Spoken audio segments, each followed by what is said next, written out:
Hey, it's Joel, the 3D printing nerd here at the Matterhackers booth at Bay Area Maker Faire 2017. And next to me at the table is... Bob Claggett.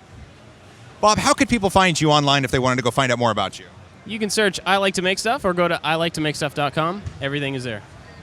Bob is a wonderful maker and probably one of the coolest people you can watch on YouTube. And it's a fun story. So last year at Bay Area Maker Faire, I didn't know who Bob was, but I had seen a video about him making a wallet out of a classic Atari video game cartridge. And so Bob came up to the booth and said, he was with Bill, Punished Props, and I think Wes or maybe Lutz or whoever. And I said, hey, let me see your wallet. I just wanted to see the wallet. I thought it was cool. And Bob's like, here you go. I didn't realize I was actually asking for a wallet from Maker Royalty. I gave my wallet to a complete stranger, so I don't know why I did that, but yeah. Well, you did make the wallet, but you knew people were going to ask for it, so you do have a fake credit card on top of the stack, right? Yes. Yeah, so I can show it to a camera without thinking about it and all that stuff, yeah. Okay, that's probably safe. That's a good idea. That's a good idea. What are you doing here at Bay Area Maker Faire? What's the plan? Just hanging out, really. I mean, I'm doing a talk today and a panel talk today and then a single talk tomorrow. But really, it's just to hang out, see people. So. Well, thanks for seeing me. The talk today is with Mark Rober, right? Yeah, Mark Rober, Laura Kampf, and Peter Brown. We're all going to be up there talking about content creation. So. Did you see that dartboard that he made? I did. I got to see it before anybody else. He sent me a video of it. Yeah. How's the channel going? What have you found that you can do that fits the groove of the channel? What does your audience like to see? Honestly, I think my audience, it sounds bad, but maybe I've trained them to not know what to expect, which I think is good because it gives me the freedom to like do anything I want week to week. But I think a big part of it is I always leave my mistakes in, which just about every video there's a mistake. So I leave those in, and that lets people kind of connect because everybody makes mistakes. They don't see like a perfect project every time. And so that's something I always try to do, no matter what the type of project is. I just leave the problems in there. So. And talking about the projects that you've done, you've recently brought more 3D printing into your channel. You've had a couple printers. How has introducing that into the channel, and how is that introducing that into your workflow been? It's been awesome for me. It's been, there's growing pains with an audience when you introduce something that they may not have access to. But I think showing a wide range of printers, cost-wise and performance-wise, has been good because people realize that they don't have to spend a ton of money to get into 3D printing and bring it into their projects. But you can also see the wide variety of quality that the prints can produce and all that stuff. So I think it's been good to kind of work people into it slowly, and then I'm also trying to show some modeling stuff, which may apply to people who don't have a printer, but they want to be able to print things. So intro to modeling stuff has been really good because it's a way for them to get involved and then send it out to get it printed so they can still be involved in 3D printing without having a 3D printer. And that's been good, better than I expected. So. Okay. Do you have any statistics from that? Have you had people contact you and say, I was able to model something and send it away and get it? No, I don't have any statistics, but I have had a lot of people ask me to print things for them, which, you expect that.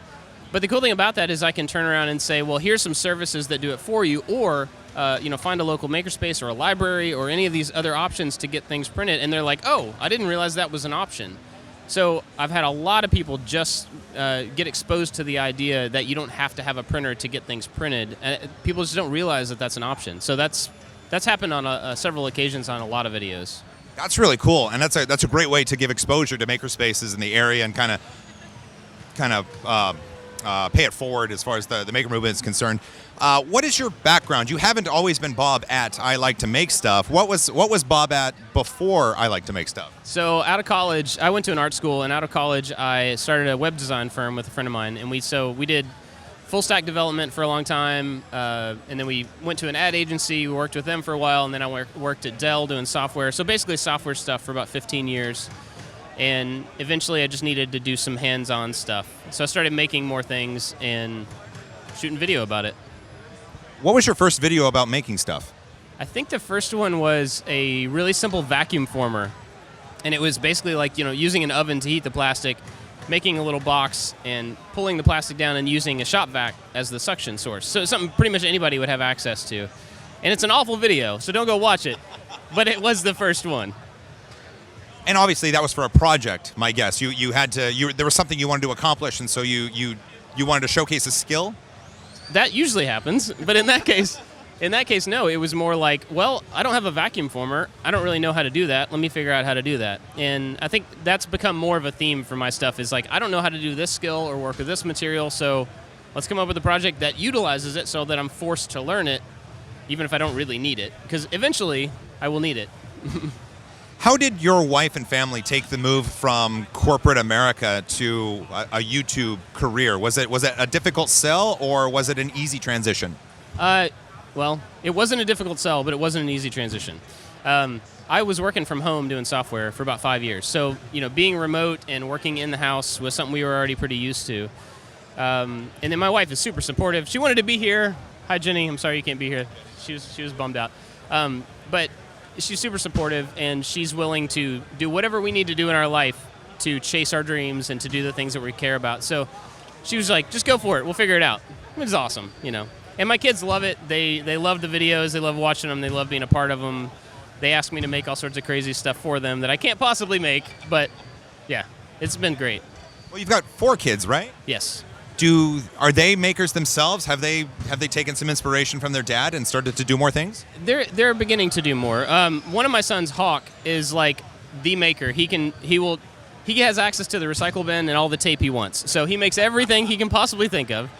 Out of Lego and everything else. The other ones are a little more, they want to be directed a little bit more, but everybody's interested.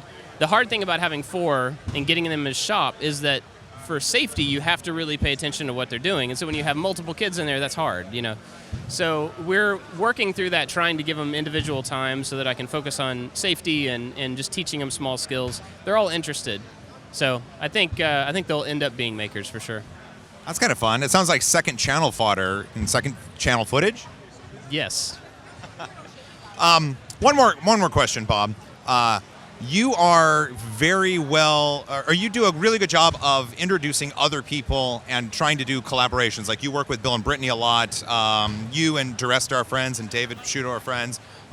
You're doing the talk with Mark Rober, Laura Kemp, and Peter. What is the collaboration that you're looking forward to doing, or what is the meetup you would like to make happen to do some sort of cool collaboration in the future? That's tricky. There's a bunch of people I'd love to do stuff with. The one that immediately comes to mind is Colin Furs. I am a calculated, I think through everything, even if I don't think the right things, I try to plan things. That dude is just nuts and super skilled. So I think that would be an awesome, friction, but a really cool project would come out of that. Some sort of versus collaboration across the pond. Yeah, or I could just help him build something that shoots fire. That's cool too. Bob, thank you. Thank you for stopping by. Thanks for all the awesome stuff you do. I'm looking forward to that talk. Any last words, any last promotions, anything you want to plug? We got a podcast called Making It. That's a good thing we haven't talked about. Me and Jimmy Duresta and David Picciuto, we do a weekly podcast just talking about making stuff. So, yeah, that's it. That sounds good. Bob, Thanks. Let's seal it up. Thanks.